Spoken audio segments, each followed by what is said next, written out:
Hello दोस्तों, कैसे हैं आप सब। आज की हमारी कहानी है पत्नी का अपमान। विनोद जी अपनी बेटी पूजा को उसके विवाह में देने के लिए सामान की लिस्ट बना रहे थे। जब उन्होंने सामान की लिस्ट बनाकर पूजा को दिखाई तो पूजा बोल उठी, पापा, इस लिस्ट में मेरा घर तो है ही नहीं।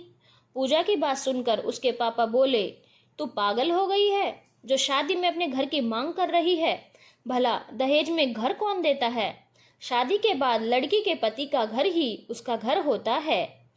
अपने पापा की बात सुनकर पूजा बोली, पापा, यदि पति का घर ही उसका अपना घर होता है तो फिर आप मम्मी को हमेशा अपने घर का ताना क्यों देते हो। जब भी वो अपनी खुशी से इस घर में कुछ करना चाहती हैं, आप उन्हें यही कहते हो, यह तेरे बाप का घर नहीं है जो तू यहाँ पर अपनी मर्जी चलाएगी।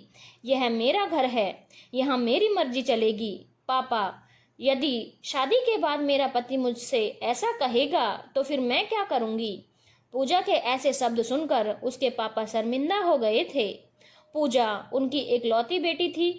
कुछ दिन पहले ही विनोद जी ने पूजा का रिश्ता एक संपन्न घर में रहने वाले पढ़े लिखे एक कंपनी में मैनेजर की जॉब करने वाले अजय के साथ पक्का कर दिया था और कुछ दिनों बाद ही उसकी शादी होनी थी, जिसके लिए वे उसे शादी में देने के लिए सामान की लिस्ट बना रहे थे।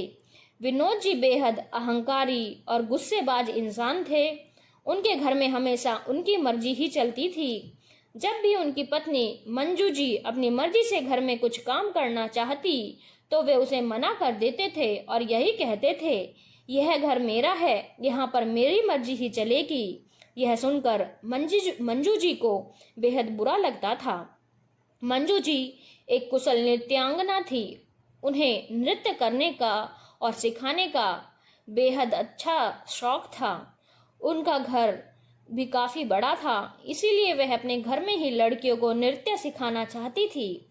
जब उसने इस बारे में अपने पति विनोद से पूछा तो वह गुस्से में मंजू से बोले, क्या करोगी लड़कियों को नृत्य सिखाकर। मुझे नृत्य करना बिल्कुल भी पसंद नहीं है। यह तुम्हारे बाप का घर नहीं है जहाँ तुम्हारी मर्जी चलेगी। यह मेरा घर है, यहाँ मेरी मर्जी चलेगी। अपने पति की यह बात सुनकर मंजू का दिल छलनी हो गया था। दुख के कारण वह अपना मन मार कर रह गई थी। यह देखकर पूजा को बहुत बुरा लगा, क्योंकि उसे पता था कि उसकी मम्मी का उसकी शादी के बाद घर में बिल्कुल भी मन नहीं लगेगा। उसके पापा जॉब के लिए सुबह सुबह घर से निकल जाते थे और रात को देर से घर आते थे।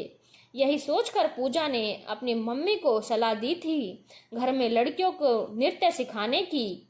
ऐसा करने से उसकी मम्मी का खालीपन भी दूर हो जाता और उनका नृत्य का शौक भी पूरा हो जाता।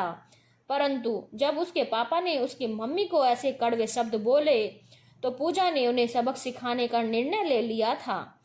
उसके पापा पश्चाताप भरे स्वर में बोले, बेटी, शादी के बाद लड़कियों का घर उसके पति का घर ही होता है। मुझे माफ कर दो, मैं अपने अहंकार में भूल गया था कि शादी के बाद एक लड़की का घर ही उसके पति का घर होता है। यदि वह अपने घर में ही अपनी मर्जी का कार्य नहीं करेगी तो फिर उसका मन कैसे लगेगा। मैं जानता हूँ कि तेरी शादी के बाद तेरी मम्मी बिल्कुल अकेली पड़ जाएंगी। फिर भी मैंने उसकी भावनाओं का सम्मान नहीं किया। आखिर उसे भी तो अपनी मर्जी से जीने का हक है। फिर उन्होंने अपनी पत्नी मंजू जी को बुलाकर उससे कहा, तुम कल से ही लड़कियों को नृत्य सिखाना शुरू कर दो, मुझे इसमें कोई आपत्ति नहीं है। पति की बात सुनकर मंजू का मन खुश हो गया और वह गर्व भरी दृष्टि से पूजा की तरफ देखकर बोली, तुमने अपने पापा की आंखें खोलकर जिस तरह से मेरी मदद की उसके लिए मुझे तुम पर गर्व है। मैं कल ही लड़कियों को नृत्य सिखाने की शुरुआत कर दूंगी। अपनी मम्मी के चेहरे पर खुशी देखकर पूजा बहुत खुश हुई। खुशी से उसने अपनी मम्मी को गले से लगा लिया। उसकी मम्मी ने भी खुशी से उसका माथा चूम लिया था। दोस्तों, आज के जमाने में भी बहुत से लोग ऐसे हैं जो अपने घर में अपनी मर्जी ही चलाते हैं और अपनी पत्नी और बच्चों की भावनाओं की बिल्कुल भी कदर नहीं करते। यह गलत है। एक पति को अपनी पत्नी की भावनाओं का भी सम्मान करना चाहिए और उसको उसकी मर्जी के अनुसार काम करने की इजाजत देनी चाहिए। तभी पत्नी को भी अपना घर अपना लगेगा। धन्यवाद दोस्तों। अगर आपको कहानी अच्छी लगी हो तो चैनल को लाइक, शेयर और सब्सक्राइब करना ना भूलें।